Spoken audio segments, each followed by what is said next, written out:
জীবনে বুদ্ধ মন্দিরে যদি তুমি না আসো, তুমি তোমার বাস্তব শান্তিটাকে অনুভব করতে পারবে না। তোমাকে আসতেই হবে ভাই বুদ্ধ মন্দিরে। যদি তুমি আসো, তোমার জীবনের একটা লক্ষ্য, একটা শান্তি, অনেক কিছু পেয়ে যাবে ভাই। দেখো, বেসিক্যালি লোক ভাই বাড়ির থেকে ব্লগিং ভিডিও শুরু করে, বাট আমি শুরু করছি কোথা থেকে? ঢাকুরিয়া লেক থেকে। ভাই কিছু তো ইউনিক রাখতে হবে আমার ব্লগে। ফার্স্ট অফ অল ভাই, ঢাকুরিয়া লেকের লোক ভাই প্রেম করতে আসে। আমি যতদূর জানি, আমি যতদূর দেখেছি, ঢাকুরিয়া লেকে এসে লোক ভাই এমনি নর্মালি ফুচকা খেতে দিকে আসে না, প্রেমই করতে আসে। নিজের গার্লফ্রেন্ডকে নিয়ে আসে বা নিজের গার্লফ্রেন্ডকেই নিয়ে আসে।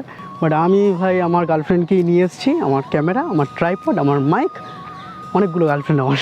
ক্যামেরাটা খারাপ লাগছে, মানে চারিদিক দিয়ে মেয়েরা ছেলেরা যাচ্ছে কেমনভাবে, একটা একজন আশেপাশে চেয়ারে টিয়ারে বসে আছে, আমি ভাই নিচে বসে ব্লগ করছি। আজকে বেসিক্যালি আমি বাড়ির থেকে বেরিয়েছি দুটো প্ল্যান নিয়ে, প্ল্যান এ আর প্ল্যান এ।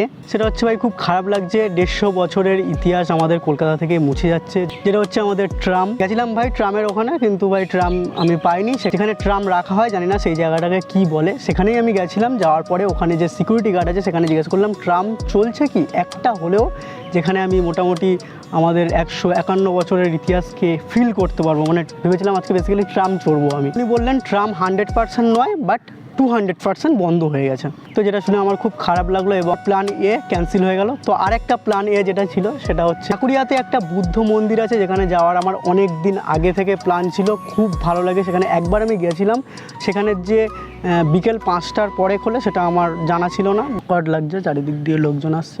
আমার ডেস্টিনেশন ঢাকুরিয়ার যে বুদ্ধ মন্দিরটা আছে সেটা ভাই একবার উপলব্ধি করতে চাই। জীবনে বুদ্ধ মন্দিরে যদি তুমি না আসো, তুমি তোমার বাস্তব শান্তিটাকে অনুভব করতে পারবে না। আমি অনেকটা তাড়াতাড়ি চলে এসেছি। ওখানে গিয়ে দেখলাম গেটে লেখা আছে যে 5টার সময় খুলবে, বিকেল 5টা। এখন বাজে 3:30, 3টে এরকম কিছু একটা বাজে। ওকে অনেকক্ষণ অপেক্ষা করতে হবে, এখন 1 থেকে 2 ঘন্টা এখানে অপেক্ষা করতে হবে। তার পেছনের কাকিমাগুলো কীভাবে দেখলো।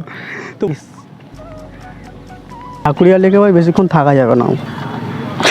ঢাকুরিয়া লেকের মধ্যেই কিছু জিনিস আছে যেগুলো সত্যিই বাইরের দুনিয়ার থেকে অনেক আলাদা। মাত্র লেকের নেগেটিভ দিকটাই সবাই দেখে। এই লেকের মধ্যে কিছু ভালো জিনিসও আছে, ভালো জায়গা আছে, যেখানে ভাই সত্যি শান্তি পাওয়া যায়। কথা বলতে ভাই এখন কলকাতার ট্রাম বন্ধ করে দিচ্ছে। একটা 151 বছর পুরনো একটা ট্রাম, মানে একটা ঐতিহাসিক স্মৃতি। বাট আমার হাতে যদি এরকম কিছু থাকতো যে আমি যে কোনো কিছু বন্ধ করতে পারি কলকাতা, তো আমি ট্রাম বন্ধ করতাম না। যদি আমার হাতে থাকতো, আমি একটা জিনিস বন্ধ করতাম, সেটা হচ্ছে ঢাকুরিয়া লেকে কাপলদের এন্ট্রি বন্ধ করে দিতাম। হাই-ফাই। ঢাকুরিয়া লেক শব্দটা মাথায় আসলে প্রথমে এই চ্যানগুলো ভাই চোখের ওপরে ভাসে। তো ওখানে আমার যেতে গেলে এখন এই সমুদ্রটা পার করে যেতে হবে। জানি না ভাই কী করে, মোটামুটি ভালো লাগছে, যেতে ইচ্ছে করছে। 1 2 3। সিটটা পাওয়ার জন্য অনেকক্ষণ ধরে এখানে ঘুরপাক খাচ্ছি। একটা সিট পাবো যেখানে টোটালি কোনো ছেলে মেয়ে একসঙ্গে বসে নেই, একটা মানে একা একা একটা নিরিবিলি জায়গা, সামনের লেক, বসে থাকবো ভাই আরামসে, একটু কথা বলবো ক্যামেরার সঙ্গে। একদিন ফেসবুকে একজন আমাকে মেসেজ করেছে, আমি ভেবেছিলাম যে মেসেজের রিপ্লাইটা তখনই দিয়ে দেবো। তার ভাবলাম যে একটা ভিডিও যখন বানাবো তখনই সবার সামনে এই কথাটা বলবো। বলতে ইচ্ছা করছে আজকে আমার। অনেকের ব্লগে দেখেছি, আমার কিছু বন্ধু ব্লগ করে, যেমন তুষার দাস ব্লগ করে। তো ওর ভিডিওতে ওর অনেকগুলো বন্ধু আছে যারা সবাই মিলে খুব মজা করে, খুব আনন্দ করে, এখানে যায় ওখানে যায়, যেখানে যায় একসঙ্গে যায়, যেখানে খায় একসঙ্গে খায়। খুব ভালো লাগে ওই ভিডিওতে, একটা আলাদা এনার্জি ফিল হয়। বাট আমার ভিডিওতে খুব কম সংখ্যক লোক দেখা যায়, আমার কোনো বন্ধু তেমনভাবে আমার ভিডিওতে আসে না। বেসিক্যালি একা একা কেন ভিডিও করি তার কোশ্চেন ছিল এটা আমার কাছে।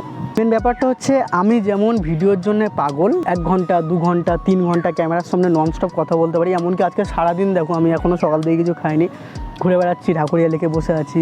তার আগে গেছিলাম অন্য একটা জায়গায়, সকাল থেকে কোনো কিছু খাওয়া হয়নি। বাট তাও আমি ভিডিওর সামনে যখন কথা বলছি তখন অনেকটা এনার্জি নিয়ে কথা বলছি। দেখো আমার তেমন কোনো বন্ধু নেই যারা ভিডিওর জন্য পাগল, মানে তাদের অতটা ইন্টারেস্ট নেই আমার ভিডিও নিয়ে। মানে আমার ভিডিও দেখে, তারা সাবস্ক্রাইব করে রেখেছে, আমার ভিডিও ভালোবাসে, কমেন্ট করে, সব কিছু করে, অনেক বন্ধু আছে আমার। বাট তেমন কোনো বন্ধু নেই যারা ভিডিও করতে আমার সঙ্গে বেরোবে, করা হয়ে গেলে সেটা দেখবে, পছন্দ করবে, লাইক করবে, কমেন্ট করবে, হোয়াটসঅ্যাপে মেসেজ করে বলবে ভাই খুব ভালো হয়েছে, ভাই এটা এরকম করতে পারতিস, ওরা এরকম করতে পারতিস, সাজেশান দেবে অনেক। বাট তারা মোটামুটি কেউ আমার আসে না আমার ভিডিওর মধ্যে, তারা আসতে চায় না। এমন তাদের কোনো ইন্টারেস্ট নেই, এই জিনিসটার প্রতি তাদের ন্যাক নেই, এই জিনিসটার প্রতি তাদের স্বপ্ন নেই কোনো। যেমনটা আমি পাগল এই ভিডিওর জন্যে। আমি আমার ক্যামেরা, আমার মোবাইল, আমার মাইক, আমার ট্রাইপড, দ্যাটস ওকে, এটাই আমার লাইফ, এটাই আমি ভালোবাসি। হ্যাঁ, আমি পারিবারিক পরিস্থিতির কারণে একটা জায়গায় জব করি এখন, যারা যারা জানো না সেটাও বলে দিলাম আজকে। তো সেই জবটা করি, সেটা আমার প্ল্যান বি। প্ল্যান এ কিন্তু আমার এটাই, ঠিক আছে? জানি না আমি যতদিন বাঁচবো ভাই ততদিন আমি ভিডিও করে যাবো, আমার যতদিন নিঃশ্বাস চলবে ততদিন আমি ভিডিও করে যাবো, তো সাকসেসফুল হই বা না হই। কারণ আমি অনেক দিন ধরেই চেষ্টা করছি। যখন এইটুকুনি সাকসেসফুল হয়েছিলাম, এইটুকুনি, তখনই আমার জীবন থেকে অনেক কিছু হারিয়ে যায়। সেটা হচ্ছে আমার ফেসবুক পেজ, ইউটিউব চ্যানেল, অনেক কিছু হারিয়ে যায়। আমি অনেকক্ষণ ধরে বসেছিলাম, বসে থাকতে থাকতে আমি একটু ক্লান্ত হয়ে গেছিলাম, চোখটা বন্ধ করেছি, খুলে দেখি ভাই সন্ধ্যা হয়ে গেছে। তো 5টার বেশি হয়ে গেছে। 5টার সময় আমার যাওয়ার কথা ছিল ওই বুদ্ধ মন্দিরের ওখানে, তো 5টার অনেকটাই বেশি হয়ে গেছে, এখন 5:30 বাজতে যায় প্রায়। তো এখন বেরিয়েছি আমি ওখানে বুদ্ধ মন্দিরের ওখানে গিয়ে একটুখানি ফিল নেবো। ভাই লাইট জ্বলা শুরু হয়ে গেছে ভাই ঠাকুরিয়া লেকে, তার মানে বুঝতেই পারছো অন্ধকার তো হয়ে গেছে, জানি না কতটা কী করবো। যাচ্ছি এখন আমি। একটা আনপ্রফেশনাল মানুষ হঠাৎ করে ঢাকুরিয়া লেকে আসলে যা হয়, হারিয়ে ফেলেছি রাস্তা।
কালকে বুদ্ধ মন্দির থেকে বেরোনোর পর ভাই এতটা প্রবলেম এসে গেছিলো একটা, যেটার জন্য আমি ভাই টোটালি ক্যামেরায় শ্যুট করতে পারিনি।